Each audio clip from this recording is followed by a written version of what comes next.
Okay. Take it away, Tammy. Okay. All right, Sally, thank you so very much for the nice introduction. Thank you, everybody, for joining us today as we talk about navigating grief, loss, and sadness as a professional dementia caregiver. I'm going to start my presentation by going over the different attributes of a caregiver. What makes us a good caregiver? So we're compassionate, loving, and caring. We're also dependable, trustworthy, and helpful. And we're very patient, empathetic, and we're very committed to what we do and very loyal to the people we take care of. And we are attentive, skillful, and respectful. These attributes are what make us a very, very good caregiver. And they're also attributes that can make it harder for us to process the grief, the loss, and the sadness that we may experience. We have a certain sensitivity, and these attributes are wonderful attributes to have, and they can be very comforting also as we grieve the loss, the sadness, and experience the closeness and the relationship we have with the people we take care of. So I want to go over how dementia impacts professional caregivers. You have family caregivers that are impacted, and so are professional caregivers. And the professional caregivers are also, they experience emotional stress. As we care for a person living with dementia, the tension can increase as the person we're taking care of becomes more confused and starts to behave differently because of the decline in their cognition. And as they lose the ability to understand what you're telling them, as they lose the ability to do very simple tasks, normal tasks, it involves more care, it involves more attention, and it involves a lot more skills in order to communicate with a person living with dementia. So it can increase the tension that we deal with. Then we have the physical demands, helping people living with dementia perform daily tasks that we know, quote unquote, that should be simple, become very complex, very challenging for the person living with dementia. And it can become very taxing and exhausting for the caregiver because we are constantly having to modify and communicate differently with the person living with dementia on how to do simple tasks because their brain can't comprehend what you're asking them to do. And then they don't understand what you're asking them to do. And then they can no longer do it the way that we know it needs to be done. Then we have the psychological impact. Dealing with the progression of dementia can lead to caregiver stress, compassion fatigue, and burnout. And what happens is that it's a slow accumulation. And before you know it, you're burned out. Before you know it, you're stressed. And then we start losing that compassion that we have for that person because we're so exhausted, we're so tired. So it's very, very important that when you're caring for a loved one with dementia, that we set boundaries and that you also make sure you make yourself a priority. It's really hard to balance that work-life balance, which I'll talk about next. Communication barriers is, and as I mentioned before, as the person with dementia loses the ability to communicate clearly, we often have to become detectives to try to figure out what it is they are trying to communicate with us. You know, when they lose their ability to communicate verbally, they'll express a need behaviorally, and we won't always understand what they're trying to communicate. So we're constantly having to try to figure it out. So one of the things that I will advise is that start learning the nonverbal language of the person you're taking care of. Start reading their eyes, start reading and paying attention to what their facial expressions are, their tone of voice, and certain postures. You know, are they crossing their arms? Do their eyebrows, shrivel up when they're mad? Start reading their body language now while they still are communicating with you. So when they lose that ability, you can start by learning their nonverbal might help you to understand what they are trying to communicate when they lose that ability to communicate clearly. And then professional development. There's constantly changes in best practices for dementia care. And it's super important that you stay on top of that education, stay on top of that ongoing learning, because so many things change. Dementia is a mystery in many ways. It's challenging, it's complex, and it's rewarding, and it can be meaningful. But you want to constantly stay on top of what the best practices are. And also, I feel personally, caring for a loved one with dementia can have so much personal significance as well. And then work-life balance is so critically important when you're taking care of a person living with dementia. We have to balance that, taking care of you and your family, as well as performing your job. But when your job is done, how do you not bring that home with you and conserve your energy so you have the time and energy to put into yourself, and you have the time and energy to put into your family? So next, I want to talk about how the grief is when we're caring for people living with dementia. We have what is called anticipatory grief. The grief that we experience caring for someone living with dementia is ongoing because there's always changes. And we know one thing about dementia is progressive, and we know that it always will end of life. And so as the person with dementia declines every step of the way, there's a little bit we grieve about what they can no longer do. And we have to shift gears to figure out, how do we adapt and modify what we're doing so that they are able to participate in what it is you need them to participate in. So it's called anticipatory grief. We know what's coming down the pike. We know at some point it's gradually, they're going to lose their functionality. They're going to lose the ability to cognitively understand and process information. So we anticipate what's coming down. It's called anticipatory grief. Then we also experience emotional exhaustion, again, because the demands physically and the demands emotionally can be very, very intense. And so you want to acknowledge when you are emotionally exhausted, this is the time where you want to take a time out. This is a time where you want to understand what is causing so much fatigue, so that you can find ways to nurture, find ways to comfort yourself, rather than pushing those feelings aside. Allow your feelings to be of benefit to you. Allow your feelings to check in with yourself. What are your feelings trying to tell you? What is causing you to feel this way? And what do you need to do differently? And allow your feelings, the emotional exhaustion, be a positive thing to help be a red flag for you. I got to do something different. I've got to change gears. I've got to be able to maintain and conserve my energy as much as possible. And then we develop very close relationships and attachments to the people we're taking care of. I've been doing this for over 30 years. I cannot tell you the number of people that I've been lucky and blessed to meet, to work with, and they all leave a lasting impression on me. And when I'm working with them, I feel it's a two-way street. They're a blessing in my life, just in the way that I hope that somehow I can be a blessing in their life. But we develop these attachments. So it does make sense that we're going to mourn that loss. It does make sense that we're going to feel sad when they're gone. That is okay. You know, we categorize good feelings and bad feelings. Bad feelings are, oh, feeling frustrated and angry and sad and lost. But those can be powerful feelings that can really help us connect with ourselves better.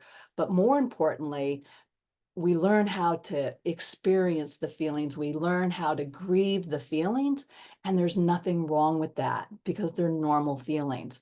So I do encourage you to allow your feelings to be a guide, allow your feelings to be a gift. So now I want to talk about why grief is such a complex emotional journey. Grief is a complex emotional journey because there are a wealth of emotions. Again, we experience sadness. We experience sadness for so many different reasons. When the person we're taking care of declines, we experience sadness when maybe we're having a bad day. We experience sadness when we see that the person with dementia is struggling. And sadness, again, it is an okay feeling. It is a good feeling because it means we're feeling, we're empathetic, we're sympathetic. And how do we allow ourselves to comfort the sadness rather than repressing it, judging it, and criticizing it? Sadness is okay. There are tears, there's a heart, and it's okay to experience those feelings. Then we often will feel guilty. We feel bad when the patient doesn't understand and may get angry at us. When we are caring for a person living with dementia, it's to be expected at times they may get angry, not necessarily because we're doing something wrong, but because their brain doesn't process the information properly. They perceive, they have distorted perceptions. You could be doing something so kind and supportive, and you're doing it to help them, but because their brain is malfunctioning, because their brain is impaired, they may get angry at you because they don't understand what you're doing. And that is a gift because it tells us, you know what, I've got to do it differently. Because their brain is impaired, I now need to do something differently. What concerns me about guilt is often a place too where we put these feelings that we don't know how to deal with, and we internalize that we are the problem. We internalize we've done something wrong, when in reality, nobody's doing anything wrong. We're all trying to figure this out together. So be very, very careful that you don't guilt yourself and start ruminating on the guilt and looking back at what you've done wrong. Taking care of a person with dementia is a learning by doing process. Give yourself permission to learn, give yourself permission to understand, give yourself permission to be flexible, and allow yourself to adapt to the changing needs of the person you're taking care of. And then also part of grief is feeling lonely, feeling isolated. A lot of professional caregivers will share with me they feel isolated to some degree when people don't understand what they're going through. So it's really important that you find people who will listen to what you have to say, who will listen to the feelings that come up for you. And we feel isolated too because it is so emotionally taxing taking care of a person living with dementia. No one understands it until they've been in your shoes. No one understands the demands and how taxing and how challenging it can be care with dementia. So my recommendations would be find people who are willing to support you. They don't have to fix it. They don't have to solve it. They just need to listen. And you need a place to be able to express your feelings. Every funeral I go to, I bring extra Kleenex. When a client of mine passes away, I have two friends that I call. I tell them about this person that was a client, how much I'm going to miss them, what they meant in my life, how sad that I will not be able to see them again. And I live in that present moment and allow those feelings to be of benefit and comfort to me. And then regret. Yes, we'll have regrets. And what do we do about those regrets? Well, a lot of times after the fact, we look back, we analyze, I shoulda, coulda, woulda. Try not to do that either. We're doing the best that we can in the moment. And what can we learn? What can we learn from our experiences? What can we learn from our mistakes? Try not to, again, regret and feel that I should have done things differently. I could have done things better. Well, we'll learn from the past and we'll make the present better. And we'll allow the present to help educate us as to what we need to do differently in the present moment.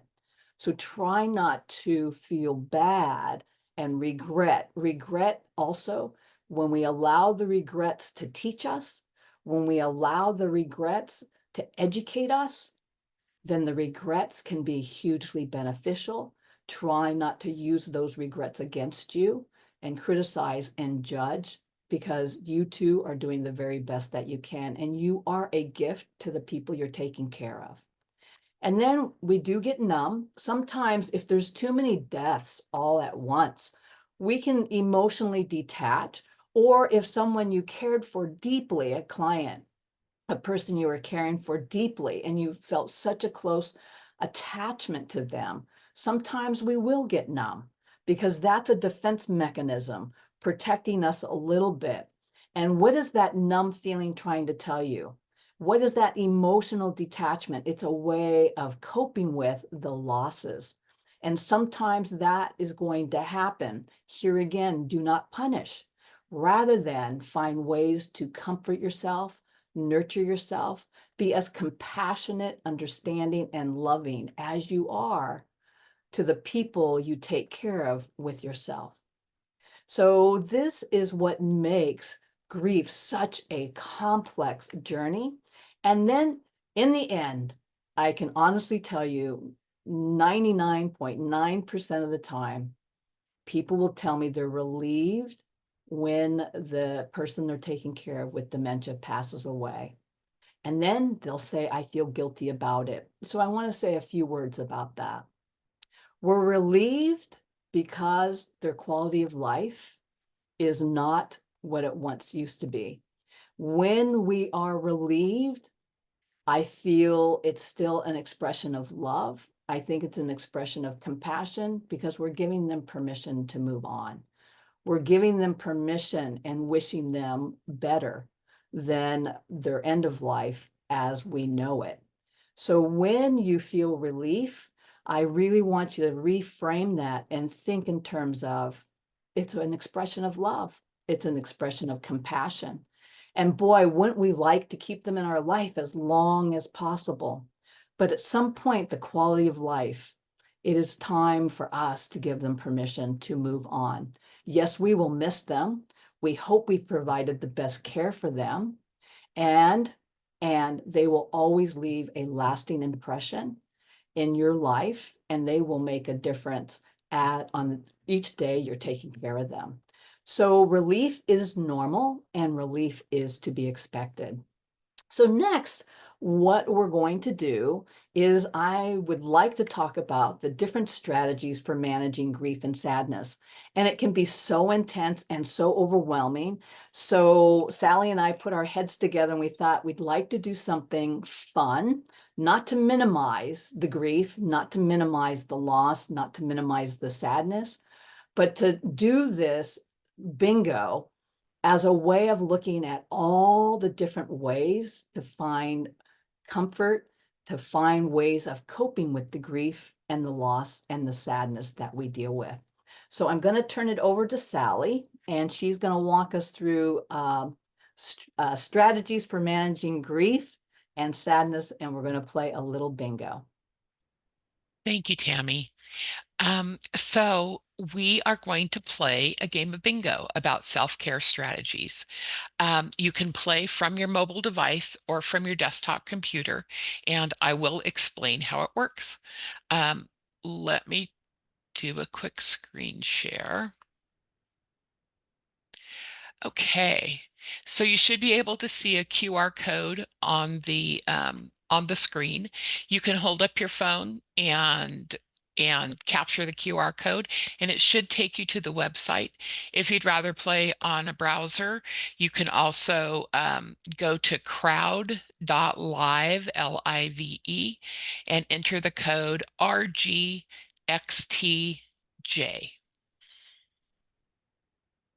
So we'll just settle in here for a second and give you all a minute to hop on if you're interested in playing. If you're not, don't feel like you must.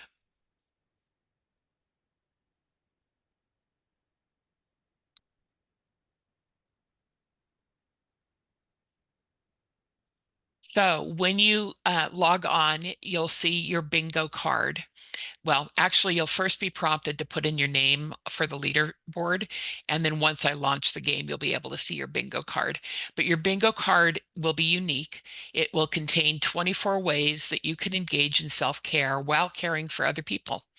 And after I call out a way to take care of yourself, Tami will explain more. And if you have that self-care method on your bingo card, you can click or tap it. And of course, the goal is to get 5 in a row, either horizontally, vertically, or diagonally. So let's get started.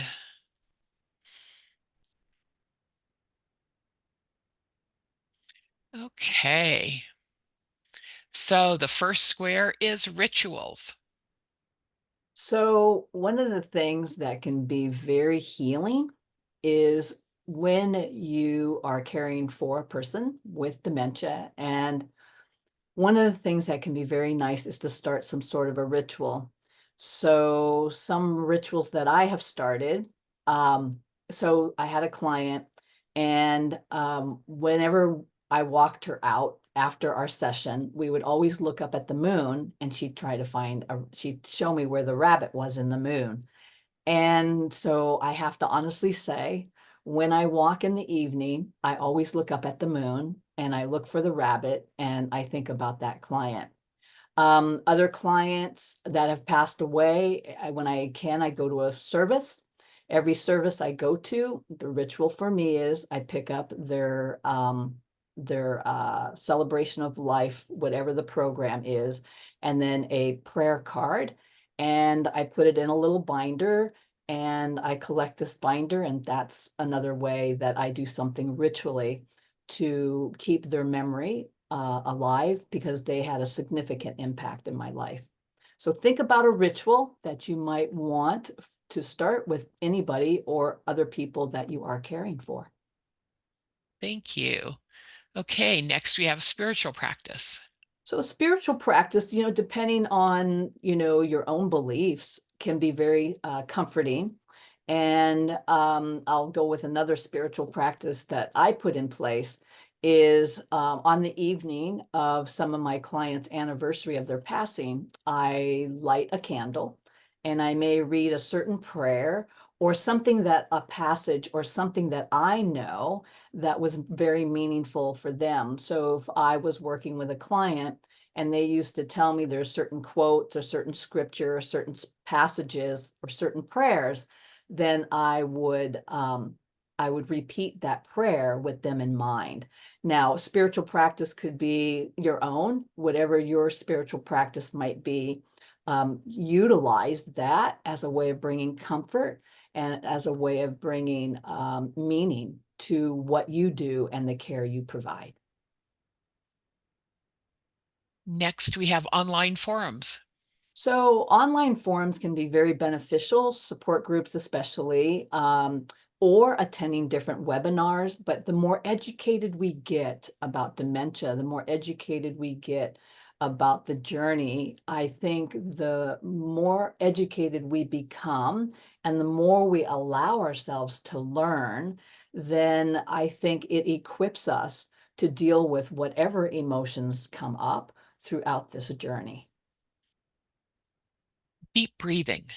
So deep breathing, lots to be said about deep breathing, especially if you're caring for a person and they push your buttons and you find yourself just wanting to get super angry. Deep breathing can do a lot to recenter us. You can count to 3, you can count to 5, but deep breathing is a way of, again, reconnecting and slowing down and taking time out for yourself. And that's what I love about deep breathing. Deep breathing. You can take 5 seconds, go in the other room, excuse yourself, and take a few deep breaths, get recentered, and come back out and deal with whatever it is that you need to deal with. Nature. So nature is a wonderful way of just being and connecting and getting away from the hustle and the bustle and really just allowing yourself to be in nature, to be close to earth and allow yourself that soothing, comforting, quiet your mind. You're away from anything and it's a wonderful distraction. So we're not thinking about work. We're not thinking about what we have to do, what we've done wrong. Rather, Embrace and be with nature, be one with nature, and allow yourself to enjoy the beauty of what's around you. Gratitude jar. This is one of my favorites. I love gratitude jar. I would fill the jar up with things you're grateful for, as well as the purpose you serve. People are grateful to have you be the person that is under your care. So I'd like the gratitude jar to serve two purposes: what you're grateful for and things about you that you should be grateful for. Sleep. Sleep is important. It can be really, really, really hard to shut off our minds because it's so preoccupied and we're, analyzing our day, we're taking an inventory. But sleep is super important because it rejuvenates the mind and the body. It gives the body and the mind an opportunity to just recover and re-energize itself. And I know sleep can be very, very difficult at times, but even if you could get 2, 3, 4 hours of straight sleep, don't don't shortcut your sleep. If you've had a hard day, a long day, try to maintain the same sleeping schedule as possible. If you go to bed at 11, go to bed at 11 every evening. If you go to bed at 10, go to bed. What I'm trying to say is try to go to bed around the same time every day. Sometimes don't stay up till 2 in the morning, 1 in the morning. Try to be consistent so you get into a consistent sleep and wake cycle. Self-care. And self-care, we all have heard, right? We've got to make sure we take care of ourselves first before we take care of others. That's so much easier said than done. So one of the things I'll propose for self-care is that on a daily basis, you take a 10-minute time out and you purposely say, what can I do today for 10 minutes that would be nurturing, comforting, or loving, or supportive, or compassionate? And it can be anything, but that you really make it a point to make yourself a priority and do something that is to care for yourself. Realistic goals. So one of the things we have to be very cautious of is having these goals that might be unrealistic. And how do we know they're unrealistic? They'll often start off with, I should do such and such. And it's a shoulda, woulda, coulda. And one of the best ways to set realistic goals is to replace the word should and instead say, what can I do? What do I want to do? What am I willing to do? And those will convert unrealistic goals and they will become realistic goals. Massage. So massage is a wonderful way of breaking up tension. Massage is a wonderful way of relaxing the mind and the body. But massage is really a wonderful way of just releasing the tension in the body. Regular breaks. And here again, I really try to encourage professional caregivers to really make a point to do something, take a regular daily break. I don't care if it's just one, more is better, but one counts just as much as 10. I'd rather you do one break than no break. And really think about in your routine, where can you build in some regular breaks, even if it's for 5 minutes, 3 minutes, 10 minutes, 15 minutes, but you build in a regular break in your calendar on a daily basis. Stress management. Yeah, so there's many different types of stress management techniques. So if you're interested, stress management can be physical, stress management could be in the here and now, it could be psychological, it could be mental, again, spiritual. I really encourage, first of all, giving yourself permission to acknowledge when you are stressed, and then what are 2 or 3 things you could come up with that might help you keep the stress level down. But I think what I love about stress management more than anything, it helps to identify when you are stressed. So it's a wonderful tool to put in your toolbox. Treat yourself.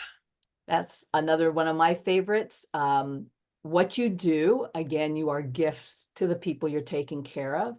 And do something again to treat yourself as a reminder of the gift you're giving back, as well as the gift you're receiving from the people you are taking care of.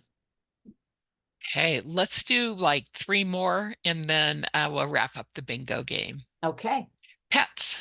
Well, what can we say about pets, right? They're the most non unconditional, such they are so unconditional. People will say to me, I walk into the door and there's my pet, whether it's a cat or it's a dog or whatever it may be, and they're so happy to see you no matter what. And I always think pet therapy, you can't have enough. Pets are wonderful, and it's that unconditional love that I just think is what really comforts the soul. Vision board. Yeah, so when I think of a vision board, I think of it sort of in two ways. A vision board is acknowledging myself professionally, who I am professionally, what I want to offer professionally, what are my goals. And some people go use magazines or pictures or whatever, but it's a board that kind of helps you to, like a collage, kind of gives you different things to keep in mind, that goals that you want to work towards, or where you envision what it is that you want going forward. So a vision board can be something for yourself, or even in my case, I'll use a vision board. I have a new client, and as I experience my relationship with that new client, I may convert it into like some sort of a collage as a way, a memory, a keepsake of the person that I'm working with. Okay, and last we have music. Okay, so music, what can we say? We know music is powerful and beneficial for the dementia brain, but it is powerful and so soothing and so purposeful for any brain. And music is going to fluctuate according to the feelings you have. When I'm in a great mood and I have a lot of energy, I'm going to be listening to certain music. When I'm sad, when I'm grieving, when I'm dealing with a loss, I'm going to find music that just really comforts my soul and just allows me to be with my feelings. So music, I can't say enough of the benefits of music. I just think that music in general, whatever that feeling is, if music and the words and the tone of the music brings you comfort, I really encourage people to allow music as a way of expressing, feeling the feelings. Wonderful. Well, thank you for playing. Looks like there are seven bingos. Let's see if the leaderboard works here. Leah and Jeannie are, oh, and Amanda looks like are, Wow. oh no, Leah and Jeannie are tied as winners. Um, we will send you a copy of Tammy's book as a prize. Okay, I'm going to stop sharing and go ahead, Tammy. Okay. Thank you, everybody, for joining us and participating in that. Okay, let me see. Did I lose my share screen here? Okay. So next, what I'd like to do is talk about, hold on here, what's going on? Shifting our perspective on grief and loss. And some of the ways to do that is grief is different for everyone. Know that everyone feels grief in their own way, and that there is no specific way or set time for grieving. I work with a lot of professional caregivers, and they'll want an end date. They think that they're too emotional. They will judge and put a time limit, and there is no time limit. Also, you do not want to compare yourself to others because everybody grieves differently. So no time limit, don't set a time frame, and there's no right or wrong other than allow your feelings to heal, allow your feelings to bring warmth to the memories, and allow yourself to connect with those feelings. And no judgment, no criticism, and by all means, do not put a timeline on it, because grief is just part of life. Grief is just part of the journey, and your grief will wax and wane. And I have clients from 30 years ago, 20 years ago, 10 years ago, and I can be in a grocery store, I could be walking on the street, and all of a sudden, a smell or an image from behind might remind me of that person. And so I feel grief is ongoing, and give yourself permission just to feel the feelings as they come up. And then grief is normal. It is not a problem to solve. Grief is a normal part of life. Grief is a normal feeling. It's natural to feel different emotions when you're grieving. And it's important to let yourself be in touch with those feelings. And that can include anger, that can include frustration, that can include feeling lonely and isolated. It is not a problem to solve as much as it is to allow yourself, again, what are your feelings and emotions trying to tell you? What is causing you to feel that way? What do you need to do to comfort yourself? What do you need to do to nurture those feelings? What might you need to do differently? And then grieving together does help. Why are there so many grief support groups? Because it's really cathartic talking about the memories and what we've been through and our experience and our feelings. It can normalize and it can bring tremendous amount of comfort. And then accepting grief can be healing. And allow yourself to grieve can help you grow and find deeper meaning in life and not be afraid. Grief, loss, and sadness can bring so much meaning in our lives if we allow it. Doesn't have to be, again, judgment or criticism, but how can that grief, loss, and sadness be comforting rather than something we repress, rather than something we push away, rather than something we judge and criticize? And I also want to talk about being a caregiver and finding meaning and purpose. If I were to ask every single one of you, which I might, after, why are you a caregiver?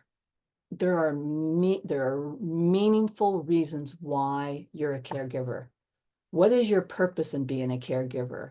And that doesn't change because we're grieving the loss or the sadness.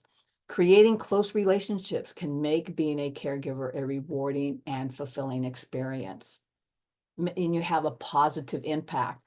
I see it as a two-way street. I see it as a reciprocation.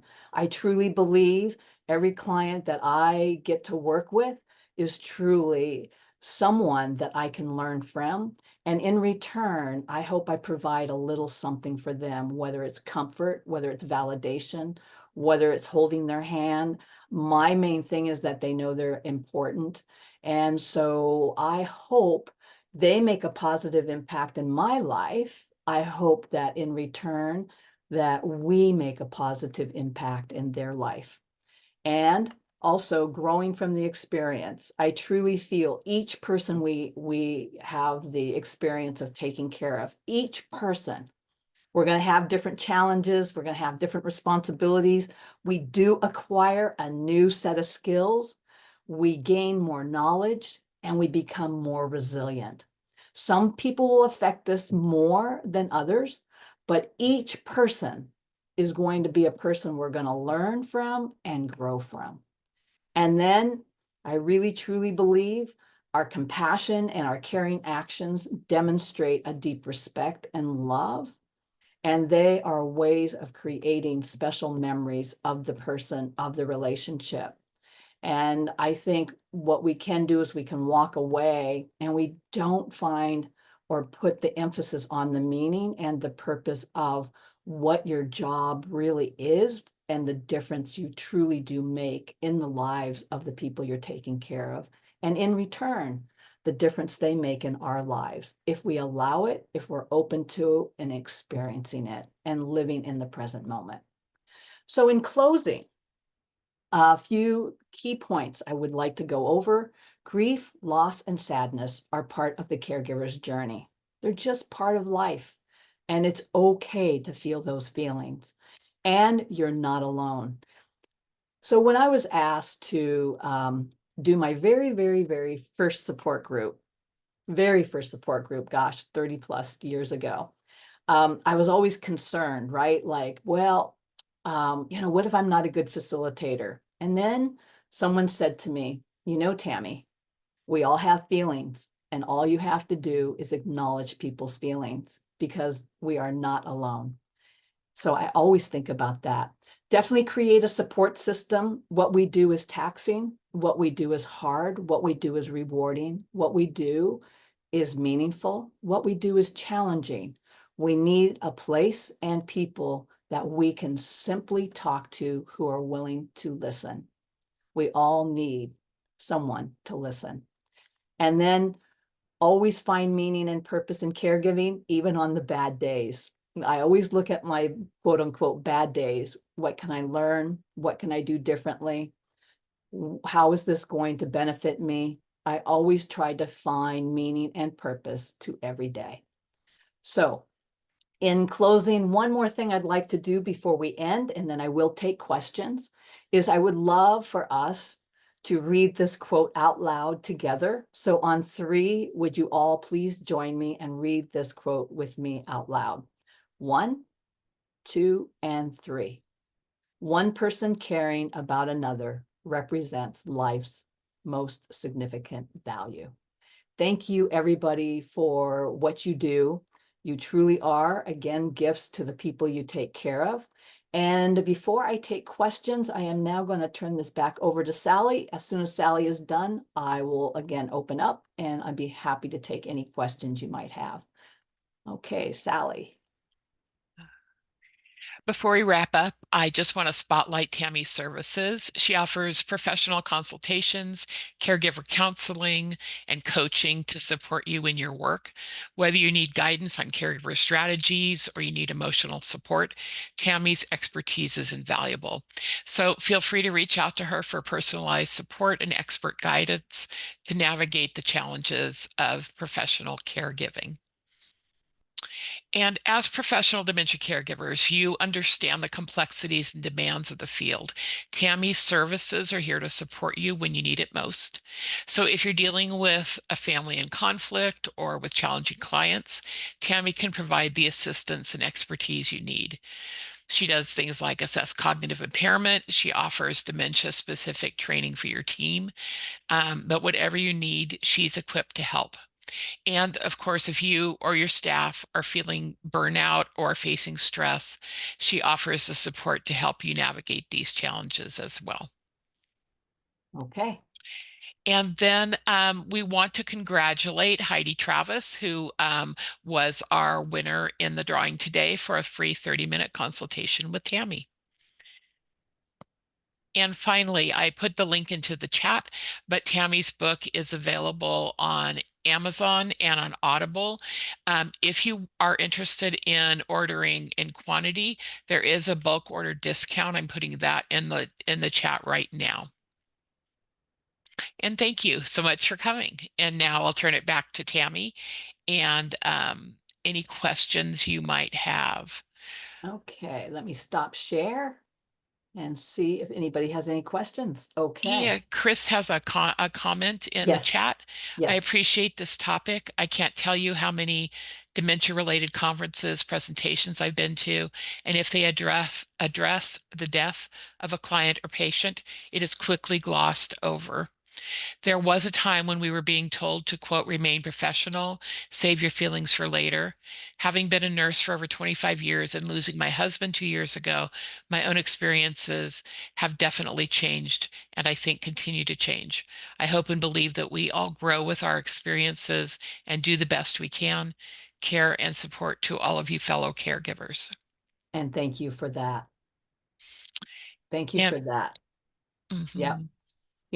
And part of it's our culture, right? You're not supposed to cry, you're not supposed to do this and not supposed to do that. Feelings are feelings. And the more we allow ourselves to feel the feelings. Now, that being said, yes, we have to set professional boundaries, right?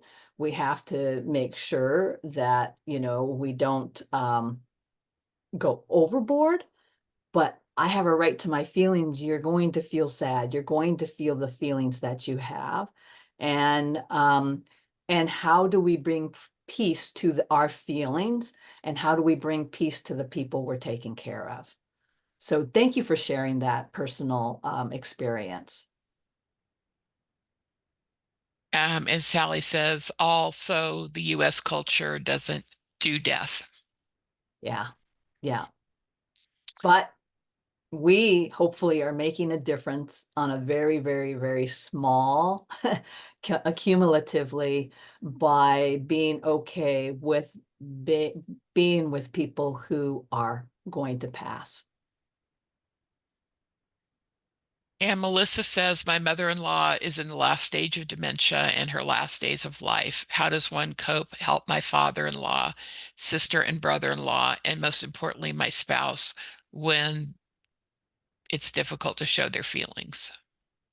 So when it's that, sometimes just reminiscing, talking about old memories, maybe putting on music, maybe cooking something that you know that your loved one enjoyed.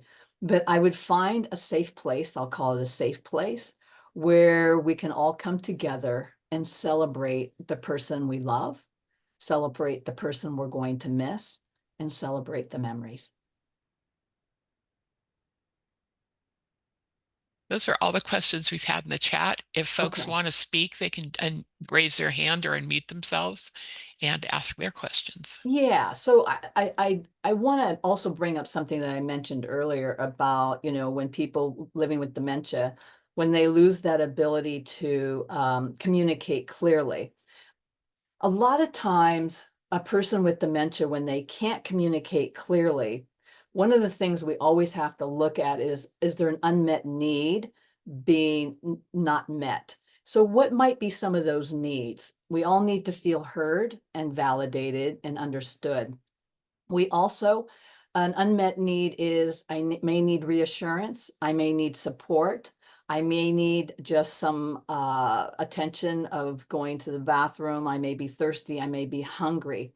So when I said to look at their body language, look at, always learn something new about the person that you're taking care of, and they'll fluctuate. And as they fluctuate, what is it that you can learn from them? Because often I will express a need. When I cannot communicate it, it will be expressed in my behavior. Okay. Chris says, Tammy, have you ever seen a late stage dementia client appear to gain cognition at end of life? Believe it or not, yes. Um, and and I see it even with people who don't have dementia. They'll have these moments of clarity, and you think, oh my gosh. And it's kind of like, I hate to say it, but sometimes I think it's their last hurrah. Like, I'm here, I'm present, it's short-lived, and it's kind of giving us permission to let go and say, it's okay. But yes, it does happen.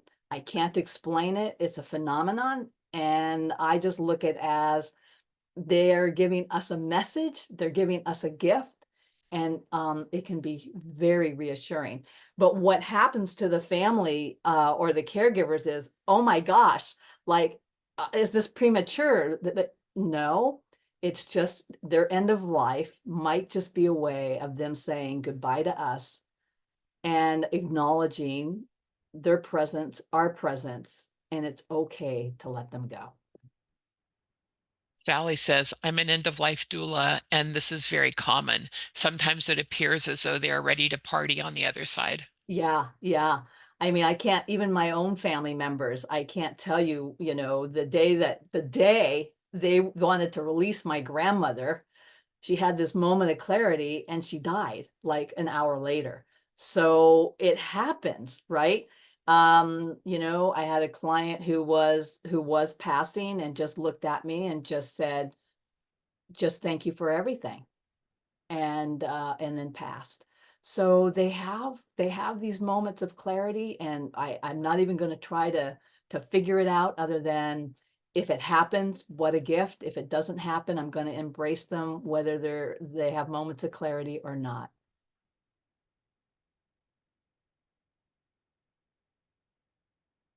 Okay, Sally. We don't Any, have any more questions any more questions? in the chat. Anybody else have any comments, anything they want to share or contribute? Well, then I am going to say one more time, thank you for everything you do for the people you care for. Thank you for the love. Thank you for the care. Thank you for the support. Thank you for the compassion. And do not forget that you are equally as important as the person you're taking care of, and to be sure to give back to yourself in the same way that you give to others. Thank you very much, everybody, for joining us today. And hopefully we'll see you again. If anybody has any questions, comments, and you want to reach out to me, you could always visit my website, www.tamianastasia.com, and you can contact me through my website. Thank you, everybody, for what you do and joining us today. Have a good evening or day. Bye-bye.